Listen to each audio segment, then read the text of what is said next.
Olá, tudo bem? Aqui é Johnny Lopes, do blog caminhosdoemprego.com, professor de informática e rotinas administrativas, com experiência de 10 anos no mercado. Estamos aqui inaugurando essa aula Informática para Concursos. Eu estou aqui no meu canal do YouTube, na aula 1 do curso básico de Excel. E aqui a Juliana Moreira, ela colocou aqui uma sugestão. Ela colocou uma sugestão aqui. Quem sabe um dia o senhor possa fazer uma aula com os principais conceitos de informática, os mais importantes, os principais programas, hardwares, funções das teclas, dispositivos de entrada e saída e principais procedimentos e operação de segurança. Parece que ela estava adivinhando, né, o meu pensamento, porque eu já estava com vontade de começar a criar algumas aulas nesse sentido. Para você que chegou no nosso canal agora, se inscreva. Tem as aulas de Excel, tá? No total são 12 aulas. Tem 12 aulas, você vai assistir aqui no YouTube as 6 primeiras aulas, um conteúdo riquíssimo, você vai aprender a dominar o Excel. Mas hoje nós vamos falar sobre informática para concurso público. Nessa aula eu quero mostrar de uma maneira geral o que você pode esperar então desse curso de informática para concursos públicos. Nós vamos analisar aqui a prova do Banco do Brasil. Vou te dar algumas dicas, tá? Vou te dar algumas dicas aqui de como que você estuda então para o concurso público, como você estuda informática para concurso público. Aqui eu estou com a prova do ano de 2012, então deixa eu vir aqui, ó, conhecimentos gerais e de informática. Banco do Brasil, questão 31. Vem a questão: na internet, para evitar que o tráfego de dados entre os usuários e seus servidores sejam visualizados por terceiros, alguns sites, como os de bancos e de comércio eletrônico, utilizam em suas conexões o protocolo. Então aqui é protocolo de transferência de arquivo. Na internet, para evitar que o tráfego de dados entre os usuários e seus servidores sejam visualizados por terceiros, em alguns sites, como os de bancos e comércio eletrônico, utiliza as suas conexões o protocolo. Então, de qualquer forma, o FTP ele vai enviar arquivos para o servidor. Ele vai enviar o arquivo para o servidor. Para esses bancos, eles evitarem, como está dizendo aqui, que seja visualizado, não é esse protocolo, tá?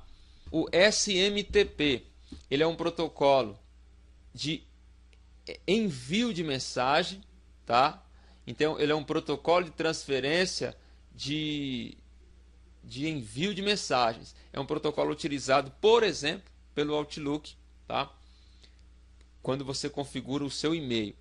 Então, esse HTTPS, tá? Ele é um protocolo de transferência de hipertexto.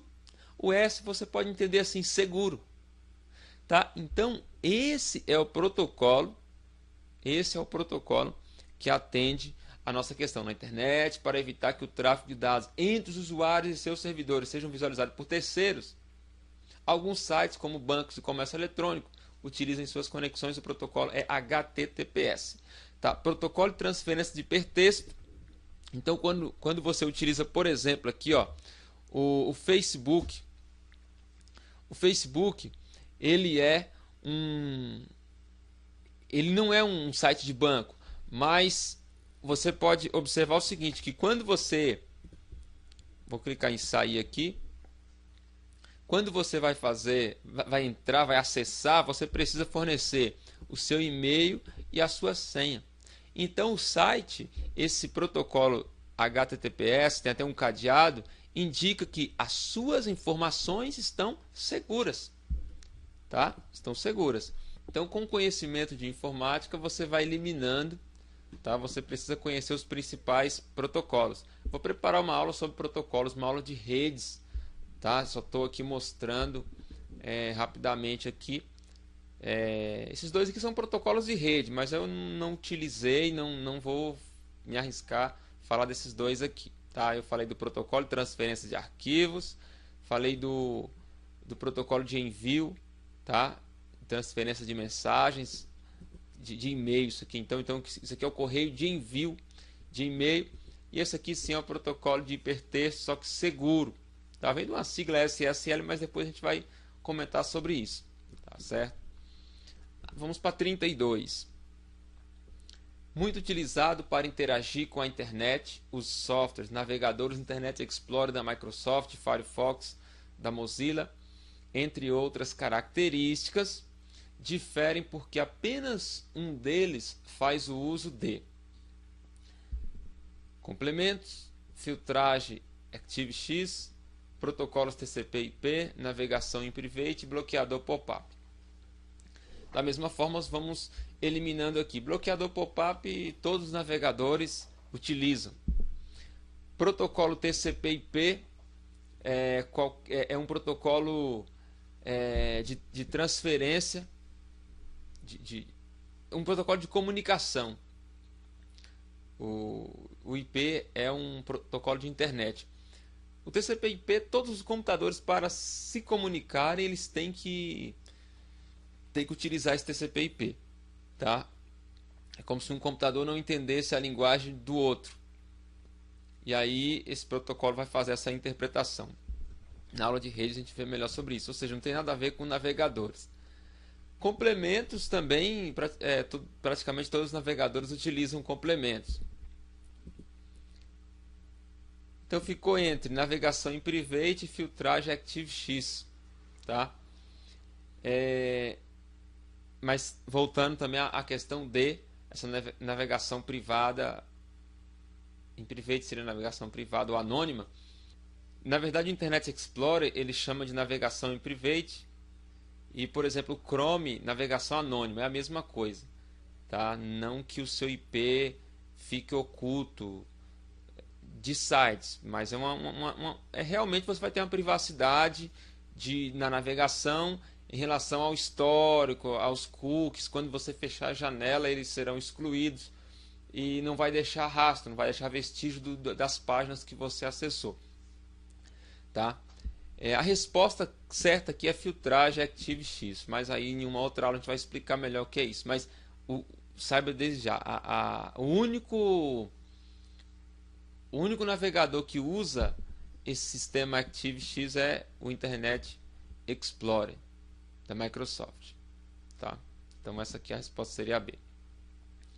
33. No sistema operacional Microsoft Windows, como Windows XP, a interação direta não gráfica entre o usuário e o sistema operacional, na qual ele pode criar e editar arquivos de lotes, é proporcionado pelo uso do.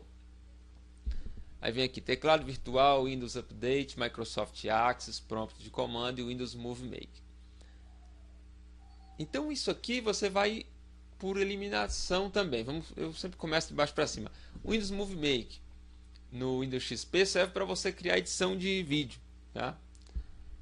Vou pular a D. Microsoft Access não tem nada a ver com Windows. Ele é um programa do Office, criar banco de dados. O Windows Update é atualizações, é uma central de atualizações para você manter o Windows sempre atualizado, tá? Não tem nada a ver com isso aí. O teclado virtual é um teclado para você, ao invés de usar ao invés de você digitar com o teclado, você vai usar o mouse e clicar, tá? Para você digitar. Então não tem nada a ver com isso também. A resposta aqui é a D, tá? O prompt de comando. Já está dizendo a interação direta e não gráfica entre o usuário e o sistema operacional. Direta. Então, se eu vim aqui para a área de trabalho do Windows, isso aqui é uma área gráfica, tá? E qual que é a área não gráfica? Aqui no executar, vou digitar aqui, ó, CMD, tá? Esse CMD, ele é o prompt de comando, é o famoso o DOS, o MS-DOS, o primeiro sistema operacional da Microsoft. Você faz essa interação direta e não gráfica, tá? Por exemplo, aqui a Edit, ele é um programinha dá para você fazer uma digitação, por exemplo, desses arquivos em lote, que ele cita aqui, ó, entre usuário do sistema operacional, no qual pode criar e editar arquivos de lotes, tá?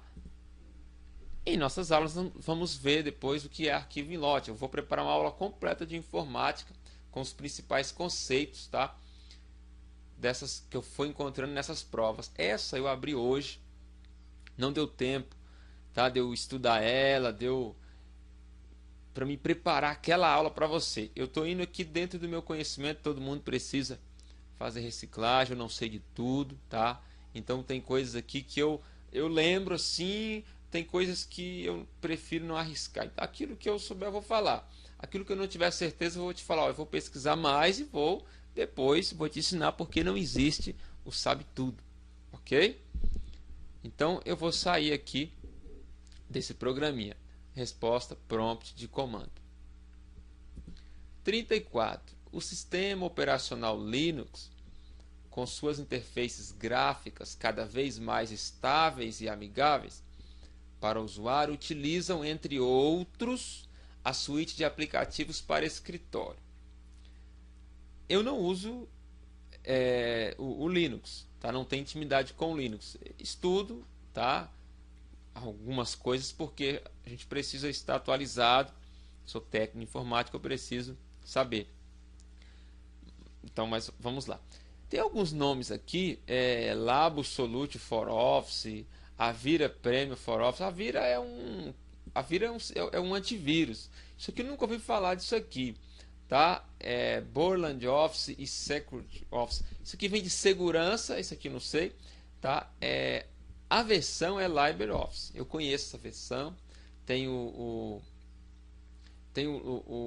esse LibreOffice. Tem também, deixa eu lembrar aqui da suíte OpenOffice. Então essas versões você precisa estar atento, tá?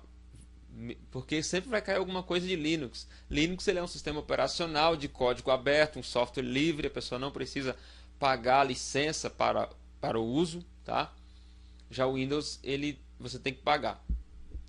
Então, os mais famosos, os programas similares ao Microsoft Office lá no Linux é o BR-Office, o OpenOffice e esse LibreOffice, tá?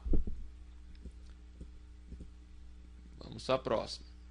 No Microsoft Word versão 2007, para alinhar um texto selecionado tanto à margem direita quanto à margem esquerda, acrescentando espaço extra entre as palavras conforme seja necessário, pode-se utilizar o atalho do teclado.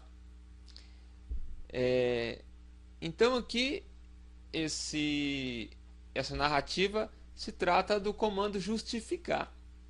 O comando justificar é Ctrl J, tá? Quanto isso eu acho que não tem muito o que comentar. Isso aqui é Ctrl J, tá? É a B.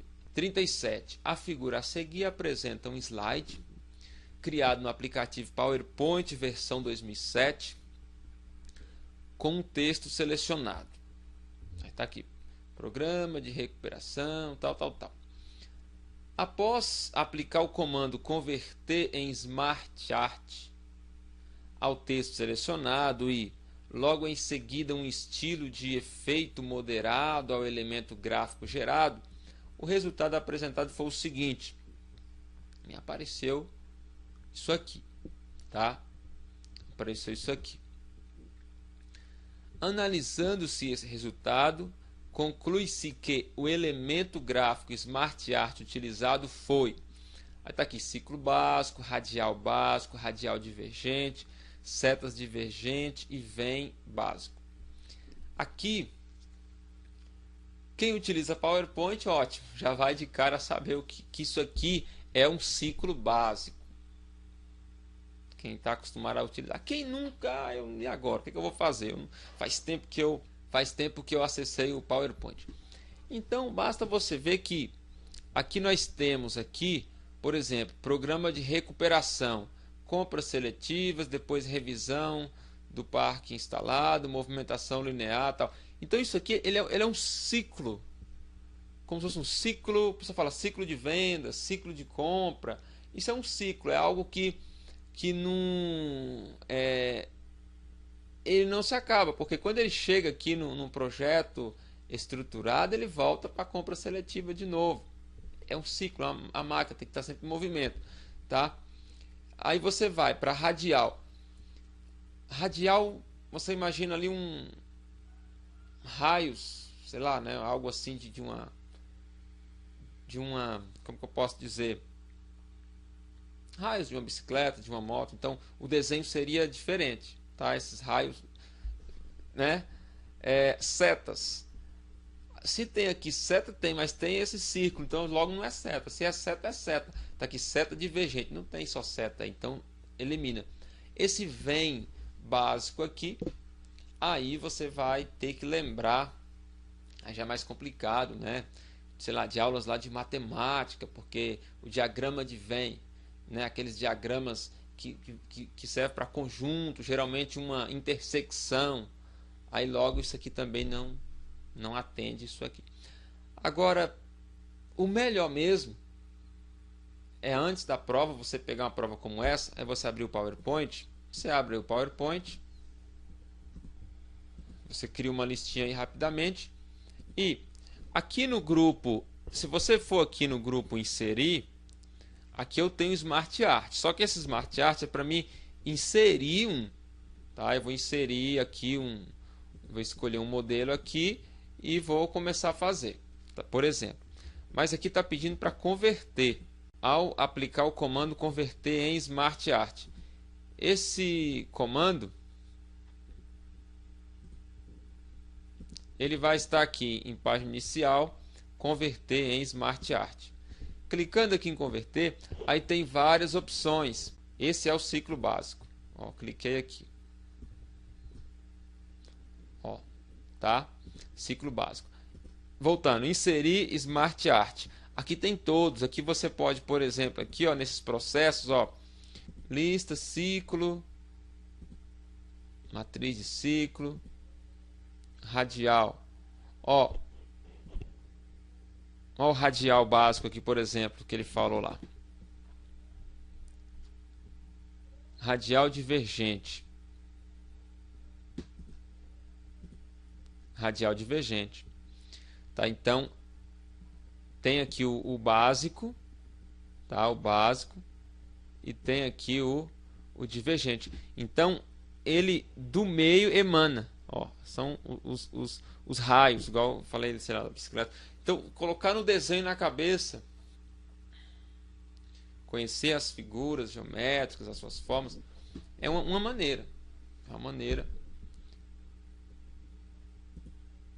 para te ajudar lá na hora. Ou conhecer bastante aí da ferramenta. Tá, vamos voltar aqui, para mim não falar besteira. Vou voltar aqui. Então, o certo aqui foi o ciclo básico. Nas empresas, o ataque às informações eletrônicas por vírus, malwares e hackers é muito comum pelo fato de as redes estarem habitualmente conectadas à internet. Nós vamos ter uma aula sobre vírus, sobre segurança da informação.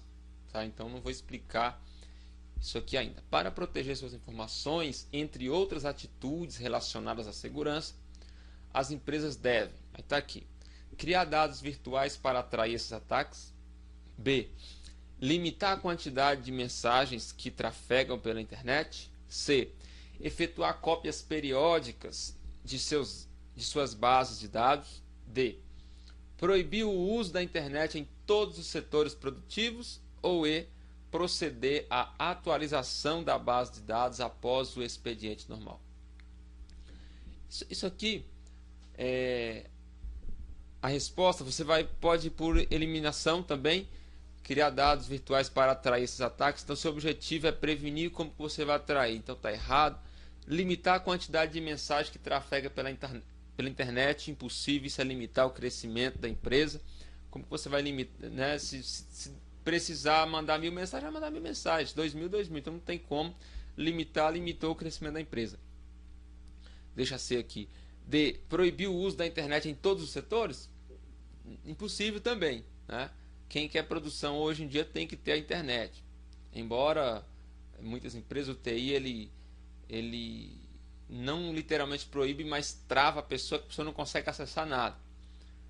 Pudera também, porque tem pessoas que são improdutivas por causa do uso de e-mail e redes sociais, né? Eu falo Facebook porque resume, né? Mas tem pessoas que abusam, tem que ter mesmo, não tem jeito. Mas então não proibir, né? Mas limitar algumas coisas sim, pode ser sim, eu apoio essa ideia. Mesmo que você não goste, mas, né? Proceder à atualização da base de dados após o expediente normal.